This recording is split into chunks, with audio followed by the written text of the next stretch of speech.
Greetings, friends. Welcome to today's devotion, Psalm 118. It is a almost 30 verse psalm, so as has been my custom, anything about 25 verses or more, I typically don't read, so I'm not going to read this one. But I do encourage you to pause the video if you haven't already read the psalm, and go ahead and read it, and then come back for the devotion. So it's a psalm of thanksgiving, clearly, and it is in the psalm a description of trials and tribulations that the psalmist or a group of people, this could be an individual or a king or collectively the people of Israel that have gone through some challenges and difficulties and found themselves at odds with their enemies, and of course turning to God, and God being their strength and bringing him through this trial. And several times it's repeated that God is steadfast, and his steadfast love endures forever. A refrain we've heard quite a number of times in the Psalms. It is a common, very common refrain. And so that's not an unusual situation for what we're reading in this psalm. It's like many of the other psalms that we have recounted, that as we go through life and experience difficulties and challenges, we can put our trust in things, we can put our trust in other people, but they're always going to disappoint us and let us down. But the one that we should turn to and always will always remain steadfast is that, of course, is God. One of the things you may have noticed if you read this was verse 22. That may sound familiar to you. That the stone the builders have rejected has become the chief cornerstone. And that is something that's repeated in all of the Gospels and several other books of the New Testament as reference or sort of prophecy to Jesus, that Jesus is the chief cornerstone, and the builders, the officials and higher-ups in Jewish religion, had rejected him, and he became the cornerstone, that one thing that holds the entire building together, the most important stone of all. But that's not what's drawing my attention today. What is drawing my attention is something else that you've probably heard, and it should be familiar to you as well. And that is, where is it? Verse 24. This is the day that the Lord has made. Let us rejoice and be glad in it. I think this is the only time in the Psalms that it's written, but it has become a very, very familiar verse for us. And you may not have known it was a quote from Psalm 118, but now you do know that.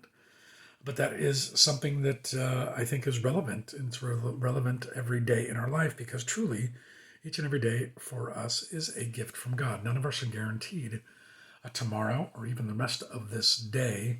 And each and every day, if we wake up with that attitude of rejoicing that this is a day that the Lord has made, then I think truly we can be glad in it, because throughout the day, because of God's faithfulness and steadfast love, his blessings are ever present. They're going to be a part of each and every day that we live. I don't think a single one of us can say that we've lived a day in our life without an abundance of blessings. But again, as I've said a number of times, that's part of that is our attitude and our perspective on that.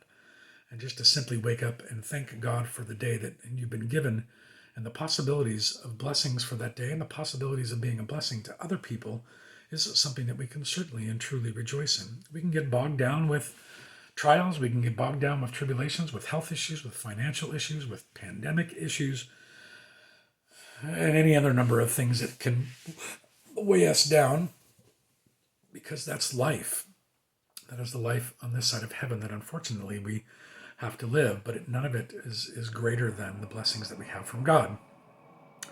And as I said at the beginning of this devotion, we can put our trust in many, many, many of the things. We have tons of options, the things that we can trust in and the things that we can put our hope in, but none of them can even come close to being as effective and as true as God is, in terms of him being steadfast and faithful and abundant in his blessings and abundant in his love and so many other things that I've talked about on so many of occasions.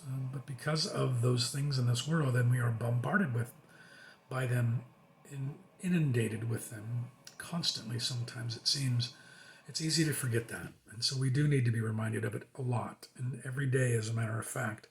And just even, like I said, to simply wake up and rejoice in the day that God has given you, because he is just an amazing God, and it's something we can be glad in. We should be glad for each and every day that we're given, because like I said, there's no guarantee for any of us that tomorrow will come, and our loved ones, same thing. Life can change dramatically and traumatically in an instant. And so why waste time thinking about the negatives, thinking about the problems and the issues? Yes, I know sometimes it's impossible not to think about those things and dwell on them.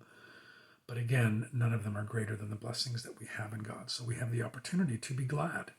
What can you be glad about? What are you glad about today? What are you rejoicing for today? What did you rejoice about from yesterday? What were you glad about yesterday? It's even a really good thing for us to do at the end of the day, to think about what was that day like for us, to give thanks to God for the blessings that came that day, and be prepared for the next day to come and the blessings that we have in God. This is truly the day that the Lord has made.